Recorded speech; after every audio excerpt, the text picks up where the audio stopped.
Ivan Matveïtch, Anton Tchekhov. Il est 6 heures du soir. Assis dans son cabinet de travail, un savant russe assez connu, appelons-le simplement un savant, se mord nerveusement les ongles. C'est tout bonnement ignoble, dit-il en regardant à chaque instant sa montre. C'est le comble du mépris pour le travail et le temps d'autrui. Un pareil individu ne gagnerait pas, en Angleterre, un sol et crèverait de faim. Voyons un peu quand tu vas arriver. Et éprouvant le besoin d'épancher son impatience et son dépit, le savant s'approcha de la chambre de sa femme et frappa à la porte. « Katia !» fit-il d'une voix indignée. « Si tu vois Piotr Danilitch, dis-lui que les gens comme il faut n'agissent pas ainsi. C'est une horreur. Il recommande un copiste sans savoir à qui il a affaire. Ce jeune homme se met très régulièrement en retard chaque jour de 2 à 3 heures. Est-ce là un copiste ?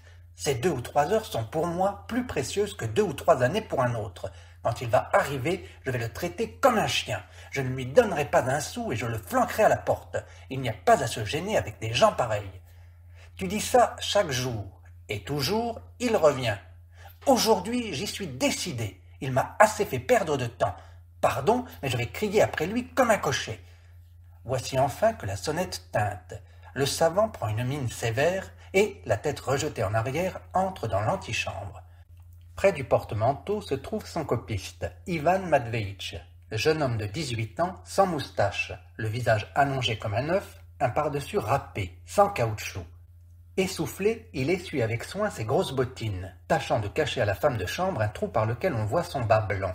Apercevant le savant, il sourit de ce sourire large, contenu, un peu bête, qui n'est que celui des enfants et des gens très ingénus. « Ah, bonjour, dit-il en lui tendant sa grande main mouillée. Votre mal de gorge est passé ? Ivan Matveïtch, fait d'une voix qui tressaille le savant, reculant et joignant les doigts. Ivan Matveïtch. Puis, bondissant vers le copiste, il le prend à l'épaule et se met à le secouer doucement. Que faites-vous de moi ? Lui dit-il d'un ton désespéré. Mauvais, terrible garçon, que faites-vous de moi ? Vous vous riez de moi, vous me bernez, hein ? Le jeune homme, à en juger par le sourire qui n'a pas encore tout à fait quitté sa figure, s'attendait à un tout autre accueil. Mais voyant le visage du savant brûlé d'indignation, il allonge encore plus son ovale et ouvre une bouche surprise.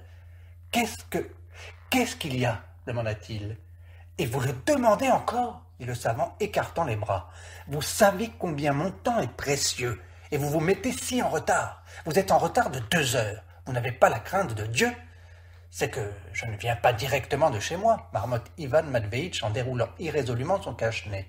« Je viens de la fête de ma tante, qui demeure à près de 6 verstes. Si je venais directement de la maison, ce serait autre chose. »« Voyons, songez-y, Ivan Matveïtch, y a-t-il de la logique dans votre conduite ? Il y a ici du travail, une affaire urgente, et vous allez vous trimballer à des anniversaires chez vos tantes.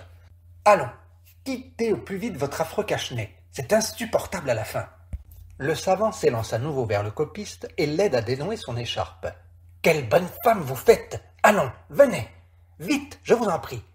Ivan Matveïtch, se mouchant dans un mauvais mouchoir sale, roulé en boule et étirant son mauvais veston gris, traversa le salon, la salle à manger, puis le cabinet du savant. Sa place, le papier et même les cigarettes l'attendent depuis longtemps. « Asseyez-vous, asseyez-vous !»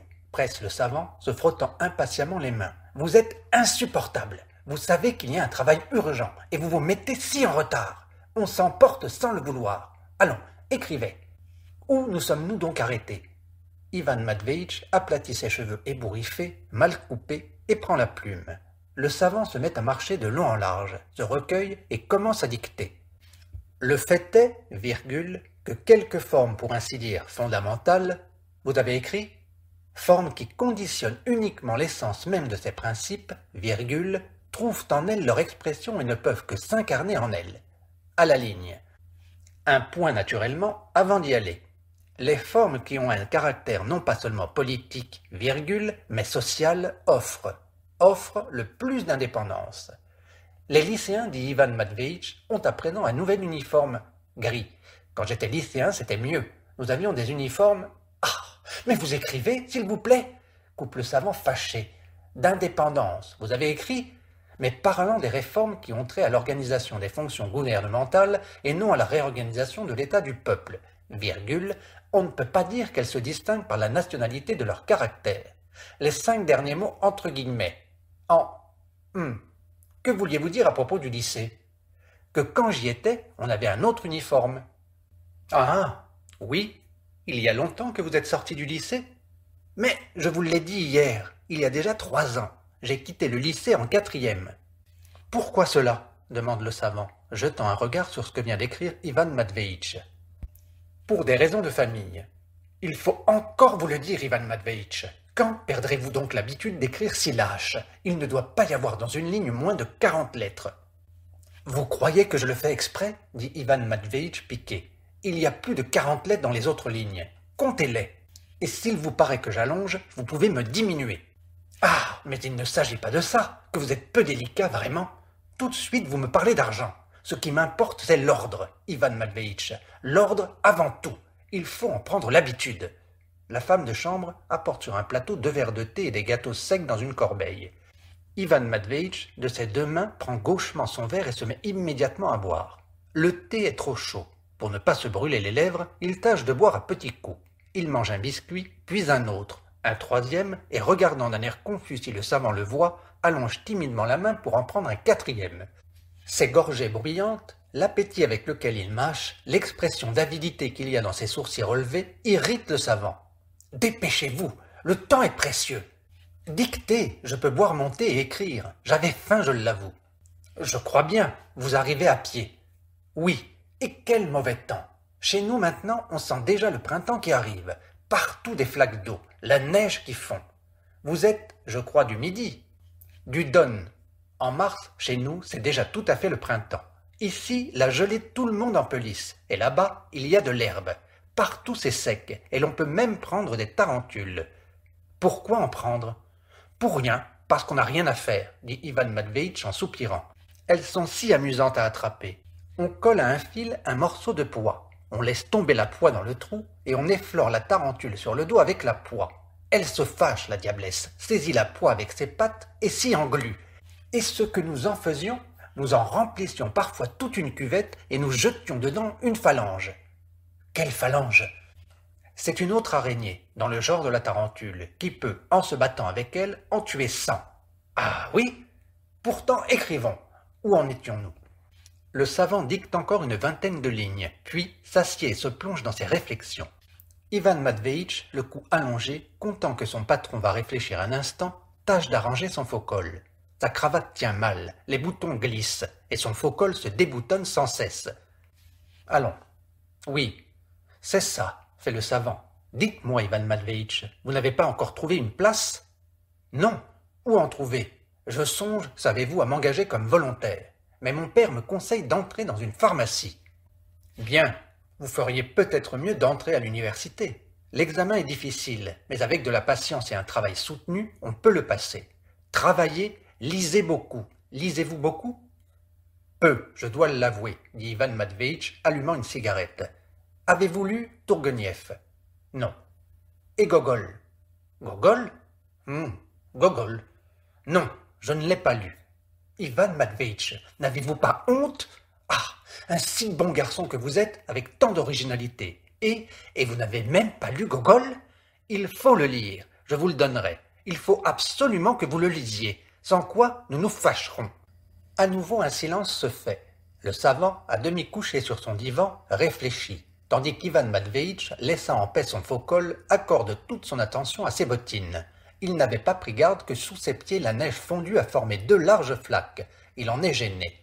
Aujourd'hui, marmonne le savant, ça ne va pas.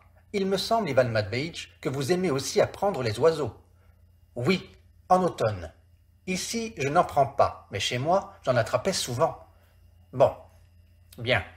Il faut tout de même que nous écrivions. Le savant se lève avec résolution et recommence à dicter. Mais au bout de 10 lignes, il se rassied. Non, remettons ça. Sans doute à demain matin, dit-il. Revenez demain matin, mais de bonne heure, vers 10 heures. Dieu vous garde d'être en retard. Ivan Matveitch pose la plume, se lève et s'assied sur une autre chaise. 5 minutes se passent en silence. Il sent qu'il est temps de s'en aller, qu'il est de trop, mais on est si bien dans le cabinet du savant. Il y fait si clair et si chaud, et le souvenir des gâteaux au beurre et du thé sucré est si vif que son cœur se serre à la seule idée de revenir chez lui. Chez lui, c'est la pauvreté, la faim, le froid, les reproches, un père qui grogne. Et ici, c'est si paisible, si calme, on s'y intéresse même à ces tarentules et à ces oiseaux. Le savant regarde sa montre et prend un livre. Alors, demande Ivan Matveitch en se levant, vous me donnerez Gogol? Soyez tranquille. Mais où vous pressez-vous tant, mon petit? Restez encore un peu. Racontez-moi quelque chose. Ivan Matveitch, éclairé par un large sourire, s'assied. Presque chaque soir, il est ainsi assis dans ce cabinet, et, chaque fois, il sent dans la voix et le regard du savant quelque chose de doux, d'attirant, de proche de lui. Il y a même des minutes où il lui semble que le savant s'est attaché à lui, et, s'il le gronde pour ses retards, c'est uniquement parce que lui manquent ses bavardages sur les tarentules, et la façon dont il attrape les grisets sur le Don.